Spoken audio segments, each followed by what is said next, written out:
സംസ്ഥാനത്ത് ഉടനീളം അതിശക്തമായ മഴയ്ക്ക് സാധ്യതയുണ്ട് എന്നാണ് ഇപ്പോഴത്തെ കാലാവസ്ഥാ പ്രവചനം. അടുത്ത 3 മണിക്കൂറിൽ ആലപ്പുഴ, കോട്ടയം, കോഴിക്കോട് ജില്ലകളിൽ ഓറഞ്ച് അലർട്ട് പ്രഖ്യാപിച്ചിരിക്കുകയാണ്. 10 ജില്ലകളിൽ ഇന്ന് യെല്ലോ മുന്നറിയിപ്പ് പ്രഖ്യാപിച്ചു. തിരുവനന്തപുരം, കൊല്ലം, പാലക്കാട്, വയനാട് ഒഴികെയുള്ള ജില്ലകളിലാണ് മുന്നറിയിപ്പുള്ളത്. കേരള, കർണാടക, ലക്ഷദ്വീപ് തീരങ്ങളിൽ ഈ മാസം 28 വരെ മീൻപിടുത്തത്തിന് വിലക്കുണ്ട്. ആലപ്പുഴ അരൂരിൽ ഇടിമിന്നലേറ്റ് 60കാരൻ മരിച്ചു. കോടന്തുരുത്ത് സ്വദേശി രവിയാണ് മരിച്ചത്. തൃശൂർ ചുണ്ടലിൽ ശക്തമായ കാറ്റിൽ ഓടിക്കൊണ്ടിരുന്ന കാറിൽ മരക്കൊമ്പ് തുളച്ചുകയറി. കൊല്ലം കുണ്ടറയിൽ KSRTC ബസിന് മുകളിൽ മരം കടപുഴകി വീണ് അപകടമുണ്ടായിട്ടുണ്ട്. ദൃശ്യങ്ങളിലേക്ക് ആദ്യം.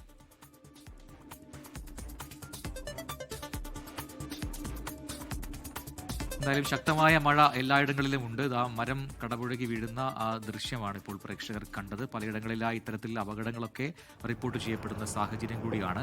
വേനൽ മഴ ശക്തമായി വരുന്നു. കാലവർഷം നേരത്തെ എത്തുമെന്ന് നേരത്തെ കാലാവസ്ഥാ വകുപ്പ് പറഞ്ഞതുമാണ്. അങ്ങനെയെങ്കിൽ ഇനിയുള്ള ദിവസങ്ങളിൽ മഴ തന്നെയായിരിക്കും എന്നാണ് കരുതേണ്ടത്. മേഘന മുരളി ഏറ്റവും പുതിയ അപ്ഡേറ്റുകളുമായി ചേരുകയാണ്. മേഘന, അടുത്ത 3 മണിക്കൂറിൽ ഓറഞ്ച് അലർട്ട് അടക്കം പ്രഖ്യാപിച്ചിരിക്കുന്ന സാഹചര്യമുണ്ട്. അപ്പോൾ അതിശക്തമായ രീതിയിൽ മഴയുണ്ടാകും എന്നാണ് അതിന്റെ അർത്ഥം. വരും ദിവസങ്ങളിലെ കാലാവസ്ഥാ പ്രവചനം എന്താണ്? വിവരങ്ങൾ.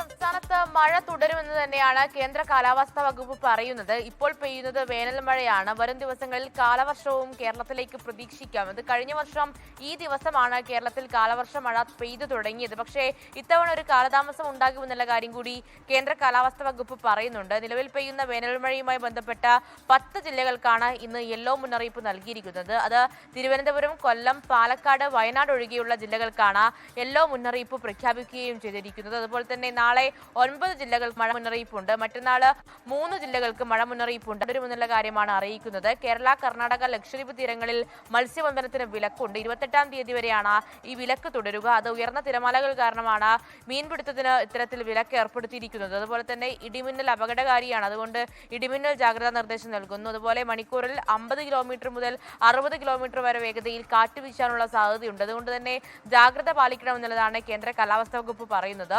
തെക്കൻ അറബിക്കടലിലും ബംഗാൾ ഉൾക്കടലിലുമുള്ള ചക്രവാത ചുഴിയാണ് ഈ വേനൽ മഴ ശക്തമാകാനുള്ള കാരണമെന്നുകൂടി പറയുന്നുണ്ട്. എന്തായാലും ഇനി മഴയ്ക്കൊരു ശമനം ഉണ്ടാകുമെന്ന് കരുതുന്നില്ല. ഈ വേനൽ മഴ ഒന്ന് അവസാനിക്കുമ്പോഴേക്കും കാലവർഷവും കേരളത്തിലേക്ക് എത്തും. ഇപ്പോൾ ആൻഡമാൻ നിക്കോബാർ ദ്വീപ് വരെയാണ് കാലവർഷം എത്തുകയും ചെയ്തിട്ടുള്ളത്. വരും ദിവസങ്ങളിൽ കേരള തീരം തൊടും കാലവർഷം എന്നുള്ളതാണ് മനസ്സിലാക്കാൻ കഴിയുന്നത്.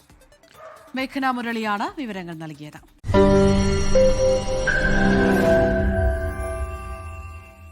ലോകത്തെവിടെയായാലും ഏത് സമയത്തും 24 വാർത്തകളും ഓഗ്മെന്റഡ് റിയാലിറ്റി പാക്കേജുകളും എക്സ്പ്ലെയിനറുകളും വിശദമായി കാണാൻ ഞങ്ങളുടെ YouTube ചാനൽ നിങ്ങൾക്ക് സബ്സ്ക്രൈബ് ചെയ്യാം.